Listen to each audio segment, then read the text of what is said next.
So what we've seen so far are two ways to convert between moles. The first thing we looked at was the relationship between mole and number. Now the mole is a huge number, 6.022 times 10 to the 23, and we use it to talk about very small things such as ions, atoms, and molecules, and it gives us an actual number of these. The mole is also related to mass, and mass is something that is easily measurable. We cannot possibly count the number of ions, atoms, and molecules in any given sample, but we can measure on a scale the mass of a chemical. And from the mass we can convert to moles, and then once we know the number of moles, we can convert to numbers. So let's look at how this flowchart can help you organize your problems that deal with converting with moles. First, you have to clearly identify what you're given and what you want. And then you can identify it on the flowchart. If you're given mass and you want moles, then you have to go from mass to moles using the molar mass. You divide by the molar mass. If you're going from moles to mass, then you multiply your given value by the molar mass. So this flowchart gives you the mathematical operation, but you have to start out at where you're given and go to what you want. Now remember that the molar mass depends on composition. It's 1 mole of however many grams, depending on what the substance is. If you're going from moles to number, then you multiply your moles by Avogadro's number to get the number of ions, atoms, and molecules. So Avogadro's number is what you need if you're trying to get a number. And of course that number is always 6.022 times 10 to the 23. If you're going from a number of ions, atoms, or molecules to moles, then you divide by Avogadro's number. Now if you set up your railroad math, these mathematical operations will occur naturally, but this may help clarify some of the processes in your head, seeing it written out in this way. Now if we're going from mass to number of atoms, molecules, or ions, or from number to mass, then we've got to go through moles. So let's say we're going from number to mass. We've got to divide by Avogadro's number to get to moles, and then multiply by molar mass to get to mass. And again, if we set up our railroad math correctly, these operations will take care of themselves, because when we set up our railroad math, our Avogadro's number, if we're dividing, will be in the bottom, and if we're multiplying, it will be on the top. So let's look at this example. How many aluminum atoms are in an aluminum can with a mass of 16.2 grams?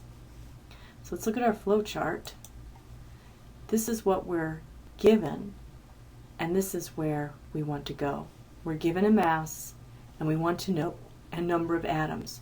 So we're going to have to go from mass to moles, and then moles to number. So first, let's look at our given, and then our wanted.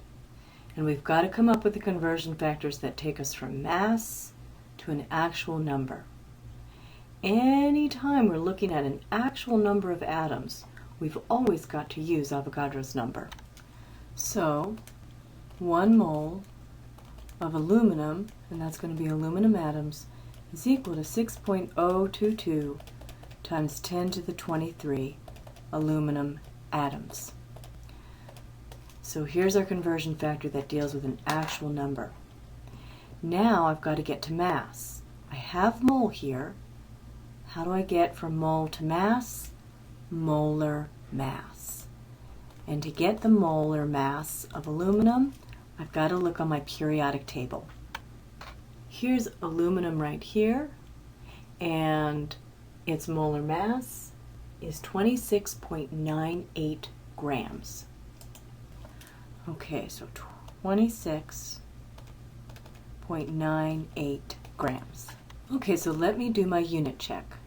I have grams of aluminum and grams. Let's go ahead and be consistent here. Grams of aluminum. I have moles of aluminum, moles of aluminum. Aluminum atoms and aluminum atoms. I have 2 of every single unit, so I'm ready to do my railroad math.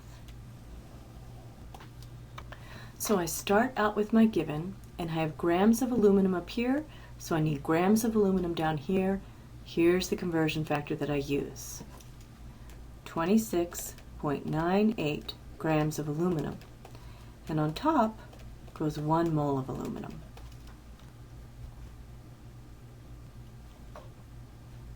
And now I'll cancel out my grams of aluminum.